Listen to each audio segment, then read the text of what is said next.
Hello, everyone, and welcome to episode 3 of the Southwest Entrepreneurs Podcast. I am here with past event sponsor and good friend of mine, Sharlee Huschke of Comparion Insurance Agency.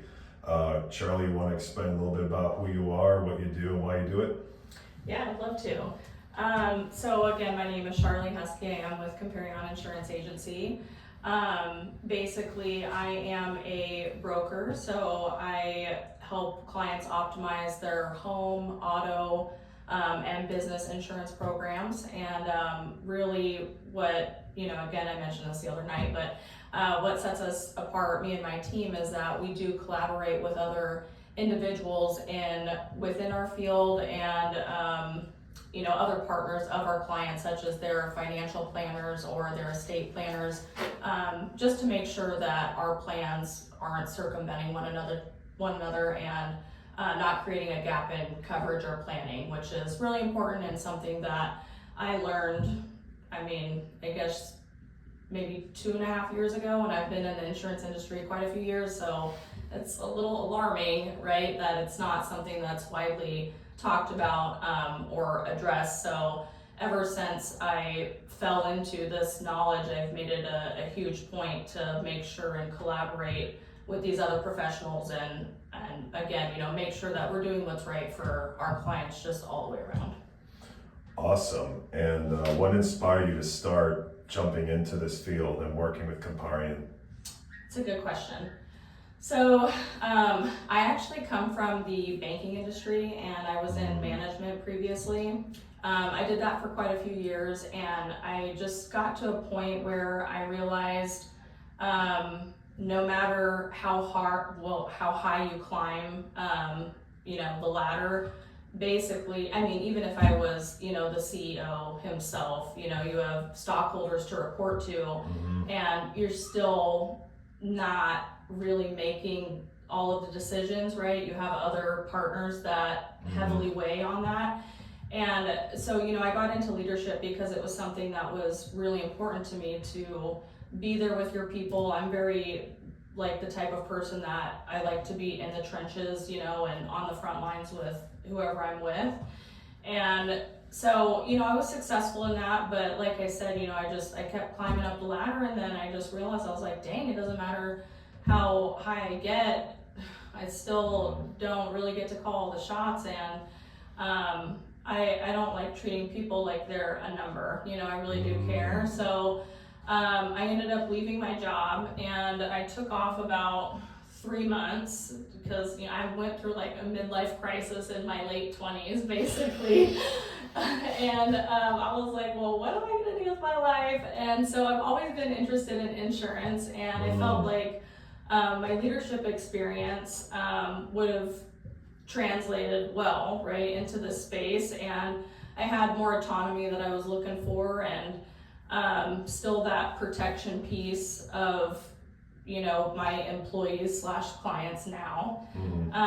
So yeah, I started off with USAA, which is a captive agency, and they licensed me, and then I quickly knew that I did not want to be restricted into one area or one carrier. And then that's when I got into the business with Comparion Insurance Agency and became a broker. And that was a lot. I've at that point in time, I briefly felt like I bit off more than I could chew, but I learned quickly. I grind pretty hard, so I was able to figure it out, and yeah, it's been taking off ever since then. Awesome. And what's your favorite part of working for Comparion? My favorite part of working for Comparion, I would say the autonomy that we get, and the culture, right? You met Tack's son, who was there with me. Great guy. Yeah, at the fundraiser. Oh yeah. I love him. He's just one example, right, of the type of personalities and the other agents that we get to work with. It really is. It's not cutthroat and you're out for yourself, right? When I was new in the industry, Tack and many others were there to help me understand these policies in and out, so that we're writing them correctly and yeah, I mean, it meant a lot, you know, nobody saw it as a threat or that we were trying to take business from one another. It was, we want to do what's right for our clients and again, protect their assets. And so I felt, yeah, welcomed right off the bat. And I mean, we've just built a great relationship from there on out. Oh, that's awesome. And as two different insurance companies who sponsored this last event, how do you and Josh, how are you collaborating coming up? You said you two have got a project coming up or something? So we have a meeting next week to dive in a little bit more. So I know that his, well, from what I know is that his primary focus is financial planning and estate planning, but insurance is a huge part in that, right? So, I mean, from the estate side of things, it's really, yeah, I mean, protecting your assets and making sure that your loved ones they can expedite the probate process or forego it. Yeah. And then financial planning, growing those assets. But again, what I write from the personal line side of things, we'll just take that as an example. We'll leave commercial out of this, but even from the personal line side of things, if you have your home in a trust and that's something that's not acknowledged on your insurance policy, technically you're in breach of your contract and the carrier has every right to deny a claim. Yeah. So what I love about Josh and what he pointed out the other night was that he does take that extra initiative to make sure that the home does get retitled. Yeah. That's something that is missed like often when I review insurance programs and they tell me that they have a trust. So I just knew right off the bat, I was like, we need to be talking and That's awesome. yeah, I mean, he's somebody that I would love to refer my clients to and just at least have a second opinion. Because like I said, I was like, that's one small thing that gets missed often, and he doesn't miss that. So I was like, oh. Well, there you go. I mean, everything happens for a reason, right? Yeah, definitely. Yeah, so, because I at first was concerned when I was talking to my collaborator, Dave, about two different insurance companies. He's like, oh no, they're very different. Like, there's gonna be no rift. He's like, nah, dude. I'm like, okay. So it's cool that you two are working together and not like trying to take each other's business away, and that you actually can complement each other in the ways you were saying, where your clients can get those missing pieces of their estate puzzle taken care of. So that's pretty amazing stuff. Are you originally from Arizona? Yes, I am. I'm actually from up north a little bit, Bullhead City. I don't know if Oh yeah, right by the southern tip of Nevada there. Yeah. Yeah, that's really close to where I live. But okay, so you're from Bullhead City originally. Did you do a lot of river stuff as a kid, like any kayaking and you name it? Oh yeah, I mean, like, okay, so I don't know if this is kind of a bad term or not, but I used to refer to myself as like a river rat. Like, okay. I would not leave the river. I mean, I just loved it so much. Yeah. I mean, even like, I remember I was a senior in high school and I had a part-time job at Baskin Robbins. Dude, I would literally like camp out on the beach in my work clothes. Okay. That's awesome. Wake up and then just go to work the next morning. Wow. Yeah, so I was totally that chick. Okay, yeah. How tempting was it having casinos on the opposite side of the river to go gambling at? Or was that not really a thing for you? No, it wasn't a thing. I mean, now that I'm in my 30s, right, and I'm more financially stable, heck yeah, I love to cut loose a little bit, but I don't get like wild like some people. I mean, I feel like they'll pull out like a couple grand. I'll only pull out a few $100. Yeah. And I'm cool if I lose it. Yeah. And if I can make something off of it, then great. But yeah, roulette is like my game. Okay, roulette's your game. Awesome. And I think I'd seen on some of your stories you're like a big football fan too. Oh my gosh. What are your favorite teams and who are your favorite players? Oh my gosh. Okay. Oof. Oh boy. You didn't expect me to ask you this, did I? Did you? No, now I'm gonna get all hypey. I'm just kidding. No, yeah, I am like the biggest. I'm just like a huge sports fan in general, but football is definitely my number one. I honestly, like, aside from insurance, okay, I feel like I cease to exist until the season starts. So, I'm counting down. There's only like a couple more Sundays left until, preseason starts. So I'm so excited. But I'm a huge Brady fan, believe it or not. Okay. I'm a Cardinals fan till the day I die, always have been. But because I do love the sport so much, there are certain players that I've just grown a fan of. Brady is one of them. I mean, I feel like I hate bringing up the Chiefs, but Travis Kelce is a great tight end. I love Patrick Mahomes. I knew that he was going to be amazing, like the day the Chiefs drafted him. But I mean, longtime Brady fan. Even when he was with the Patriots and everybody hated him, I was like, look, y'all are just hating because this man is good at what he does. So he's like my all-time favorite. I mean, he really is the GOAT. And he's pretty solid what he does. Yeah, he is. But I'm like, I loved him way before he was even the GOAT. So I get a little salty. I'm like, back up. Too bad he never played for the Cardinals. I know, but I did live in Tampa for a few years. Okay. And it was when the Bucks had him, so I was like, wow. Yeah. So you recently moved back here then? Yeah, when was it? So I moved to Tampa, Florida in 2018 and then came back, was it 2018? Yeah, so I wasn't out there that long, I guess. Then came back in 2021. Yeah. Okay. So you were in Florida during most of the COVID episode. Okay, what they call the Free State at that time. I was in the most tyrannical state, California.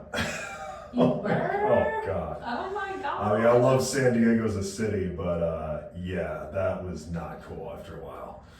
So, and then you said you're a sports fan. What other sports are you into? Well, baseball is my number 2. Hockey. I watch basketball. I watch it all. Okay. No, that's awesome. You ever watch like boxing or MMA? I used to be really big into that, like UFC. Yeah. Oh my God. Like when Ronda Rousey was fighting and Randy Couture, back in Chuck those Liddell. days. I mean, I grew up on that stuff. But I don't know, it was getting a little wild. So I was like, I should probably stop watching this. Okay, hey, it's not for everybody. I totally get that. So how did you meet Dave, who linked us up? Okay, so I met Dave at, what is it called? Was it one of his Wicked Awesome Happy Hour events? No. Before that? It was. So, I had no idea this man hosted. This tall guy from Boston? From Boston. No, so I'm Italian, and I knew from the East Coast, I was like, more than likely this guy's Italian too, which he is. Yeah. So anyways, I met him at like, oh my gosh, it's kind of funny though. I forget the name of the group. I think it's like E&O or something like that. But it's basically like a networking group. But they have you go through, I don't even know how to describe it. Okay. We were locked in a room for an entire weekend. Okay. And we had to deal with like childhood trauma. It was a networking thing, okay? I was like, what? We had to like really get vulnerable. I'm serious, like. No, I'm not saying you're joking. Holy smokes. No, it was like crazy because we both didn't know what we were getting into, and then, but it ended up being like amazing, and you do. I mean, the bond that you have with these people afterwards, because you go through really intimate and vulnerable things within your life that you're trying to kind of navigate. Anyways, it was an interesting setup. But anyway, so that's how I met Dave.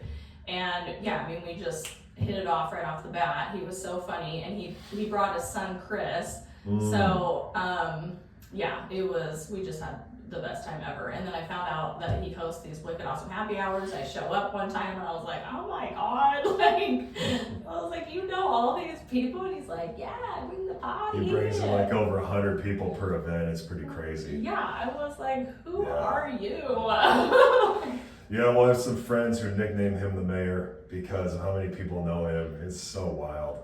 Seriously, it is wild. Yeah. Where do you get the most fulfillment out of doing this job? Like, when do you get it?